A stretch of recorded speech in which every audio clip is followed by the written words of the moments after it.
Hello bachcho, let's read out the question first. A narrow beam of X-ray radiation of wavelength 62 picometer penetrates an aluminium screen 2.6 centimetre थी। एक x ray beam है, ठीक है, x ray radiation की beam है जिसकी wavelength 62 picometre है। वो जब एल्यूमिनियम की स्क्रीन को पेनिट्रेट करती है यानी कि उसके पास हो जाती है, जिसकी विथ हमें दे रखी है 2.6 सेंटीमीटर के बराबर। How thick must a lead screen to be attenuate the beam just as much. So हम बताना है कि लीड स्क्रीन की जो थिकनेस है वो कितनी होनी चाहिए ताकि the mass absorption coefficient of aluminium and lead for this radiation are equals to 3.48 and 72.0 centimetre square per gram respectively.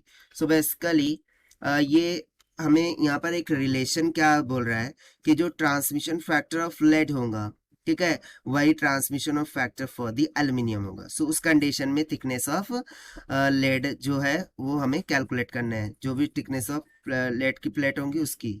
तो चलिए स्टार्ट करते हैं हम सॉल्यूशन से, but before of its let's talk about the key concept which we are going to use here for this question. So basically you know that जो transmission factor होता है, ठीक है, जब कभी रे किसी प्लेट से पास होती है, ठीक है, मेटल से, सो उसके लिए जो ट्रांसमिशन फैक्टर होता है उसका फॉर्मूला हो जाता है e raise to minus of mu into d के बराबर, जहाँ पर डी थिकनेस हो जाएंगी। तो बस इसी कॉन्सेप्ट का हम यहाँ पर यूज करेंगे। So basically according to question हमें क्या बोल रहा है कि जो ट्रांसमिशन फैक्टर है लेड के लिए, लेड को हम पीबी से डिनोट करते हैं, राइट। ये किसके इक्वल है? The transmission factor for the aluminium की। सो इस केस में हमें thickness of the lead plate calculate करनी है। सो इसको मैं क्या लिख सकता हूँ, यदि ये e raise to power equal है, सो क्या मैं बोल सकता हूँ कि इनकी पावर्स भी इक्वल होंगी, राइट। यानी कि जो म्यू फॉर लेड यानी कि पीबी, ठीक है, ओके, ये पीबी होगा ना, right. Mu for Pb multiply by the thickness of lead, this should be equals to, ये किसके इक्वल होना चाहिए, mu for A L aluminium into the thickness of aluminium plate, ठीक है, जो भी एल्यूमिनियम की है वो उसके बराबर होनी चाहिए। अब देखिए यहाँ पर जो हमें गिवन है absorption coefficient, okay, mass absorption coefficients of aluminium and lead given है। सो ये मास एब्जॉर्प्शन कोएफिशिएंट क्या होता है? सो बेसिकली ये होता है म्यू बाय रो के बराबर, ठीक है। सो इसको हमें म्यू बाय रो में कन्वर्ट करना होगा जहां पर रो क्या है, डेंसिटी है, ठीक है, डोंट बी कंफ्यूज। सो इसको मैं इस तरीके से यदि लिख दूं कि mu for lead divided by the density for lead, तो इसको हमें मल्टीप्लाई करना होगा डेंसिटी फॉर लेड से multiply by the depth for thickness of lead plate, this should be equals to mu for aluminium divided by density of aluminium multiply by the density of aluminium into the thickness for the aluminium plate, ठीक है। सो यहाँ से इसकी जगह पर तो हमें simply values given है वो हम यहाँ पर सब्स्टिट्यूट कर सकते हैं, but only the thing is that कि डेंसिटी ऑफ लेड क्या होती है।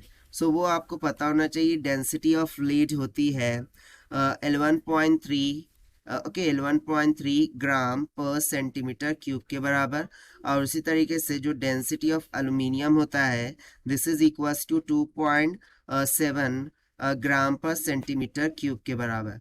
सो बस इन वैल्यूज को हमें यहाँ सब्स्टिट्यूट कर देना होगा। सो चलिए हम वैल्यूज को सब्स्टिट्यूट करते हैं। So mu of lead by density of lead, so वो कितना गिवन है 72, ठीक है, ये कितना गिवन है, सो यहाँ हो जाएगा 72 multiply by density of lead 11.3 multiply by thickness, तो हमें कैलकुलेट करनी है लेड की। So this will be equals to now mu by rho का रेशियो फॉर एल्यूमिनियम वो हमें कितना गिवन है, देख लीजिए यहाँ पर कितना 3.48, राइट। सो ये हो जाएगा 3.48 multiply by density of aluminium वो हमें गिवन है 2.7 मल्टीप्लाई बाय थिकनेस। सो ये देखिए थिकनेस हमें गिवन थी 2.6 सेंटीमीटर। देखिए सभी सेंटीमीटर में, सो हमें कन्वर्जन यहाँ पर करने की ज़रूरत नहीं होगी। सो यहाँ से जब मैं इसको डिवाइड करता हूँ और कैलकुलेशन को कंप्लीट करता हूँ, सो जो थिकनेस ऑफ लेड स्क्रीन है वो कितनी निकल के आ जाएंगी, it will comes out to be 0.3 millimetre के बराबर। ठीक है, सो इतनी हमें थिकनेस ऑफ लेड प्लेट मिल जाएंगी। यदि मैं इसको सेंटीमीटर में कर दूं, so thickness for the lead screen वो कितनी हो जाएंगी, that will be equals to 0.03 centimetre के बराबर।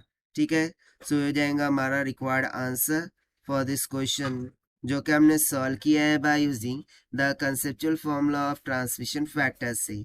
So this is the required solution. I hope you understood well. Best of luck. Thank you.